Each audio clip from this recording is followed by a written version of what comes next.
Tema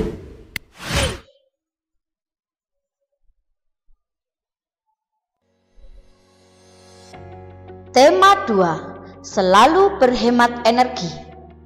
Subtema 1, muatan IPS.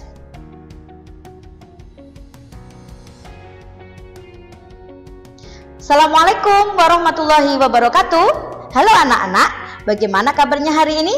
Semoga kalian selalu diberi kesehatan ya oleh Allah Subhanahu wa taala. Bertemu lagi dengan Ustazah Huwis. Kali ini akan membahas tentang sumber energi.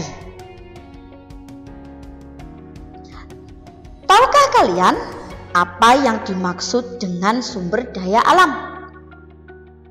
Sumber daya alam adalah energi yang digunakan oleh makhluk hidup berasal dari alam dan dimanfaatkan oleh manusia untuk dapat melangsungkan hidup. Menurut jenisnya, sumber daya alam dibagi menjadi dua, yaitu sumber daya yang dapat diperbarui adalah sumber daya alam yang dapat digunakan terus-menerus melalui kegiatan pelestarian. Yang kedua, sumber daya alam yang tidak dapat diperbarui, yaitu sumber daya alam yang jumlahnya sangat terbatas, yang membutuhkan waktu lama untuk dapat menghasilkannya lagi. Sumber daya alam yang dapat diperbarui dibedakan menjadi dua, yaitu sumber daya alam hayati yang berasal dari tumbuhan. Berikutnya adalah sumber daya alam non-hayati berasal dari air, udara, dan tanah. Contoh sumber daya alam yang dapat diperbarui ada matahari, hewan, air, pohon, dan udara. Ada juga hasil peternakan, hasil perikanan, juga hasil kehutanan. Contoh sumber daya alam yang tidak dapat diperbarui yaitu ada batu bara, minyak bumi, nikel, emas, seng, perak, dan juga timah. Berikut contoh beberapa gambar batu bara, ada emas, serta bahan tambang. Nah, berikutnya kita akan belajar tentang pemanfaatan sumber daya alam. Yang pertama ada matahari. Matahari merupakan sumber energi utama bagi makhluk hidup di bumi. Antara lain digunakan untuk mengeringkan benda-benda, membentuk vitamin D pada tubuh manusia, membantu penguapan air laut di ladang garam, menghasilkan energi listrik dengan bantuan sel surya. Berikutnya pemanfaatan sumber daya alam lain yaitu hewan. Hewan bisa dijadikan sebagai sumber makanan, sebagai sumber mata pencaharian, bisa digunakan untuk ternak, tambang, dan berburu, dan juga lagi sebagai sumber bahan sandang.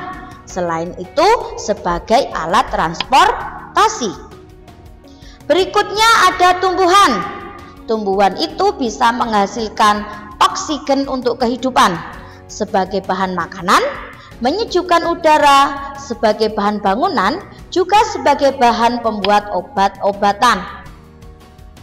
Nah, berikutnya ada tanah.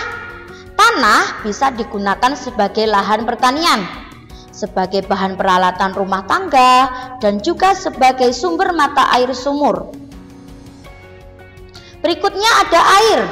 Air digunakan untuk mencuci, mandi, minum, juga untuk pengairan atau irigasi di sawah.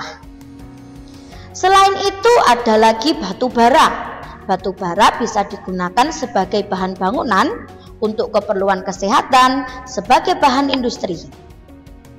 Ada lagi minyak bumi. Dengan sistem pengolahan, minyak bumi dapat dijadikan sebagai bahan bakar. Bahan bakar itu berupa bensin, solar, pertamax, dan lain-lain. Dan juga bisa dijadikan sebagai sumber gas cair atau LPG. Berikutnya industri kimia, bisa digunakan cat atau produk plastik. Ada lagi produk dapur, yaitu dari besi dan dijadikan aluminium. Berikutnya ada emas dan perak. Emas dan perak ini dapat digunakan sebagai bahan pembuat perhiasan, bahan membuat medali, bahan perangkat elektronik, dan bahan terapi kecantikan. Yang terakhir ada belerang. Belerang ini digunakan untuk mengatasi permasalahan pada kulit, pembunuh bakteri, jamur, kudis, dan lain-lain, dan diolah dijadikan bentuk lotion, krim, bubuk, atau sabun. Setelah belajar tentang pemanfaatan sumber daya alam, kita akan belajar tentang potensi kekayaan laut. Indonesia dijuluki sebagai negara maritim karena luas perairan di Indonesia dan memiliki kekayaan alam laut yang sangat bermacam-macam. Di antaranya adalah garam. Garam mengandung yodium untuk mencegah kanker. Berikutnya ada ikan. Ikan dijadikan sebagai sumber protein bagi manusia. Berikutnya ada tumbuhan laut. Tumbuhan laut ini contohnya rumput laut dan terumbu karang. Ada lagi fosfat. Fosfat itu adalah tulang belulang ikan yang telah mati.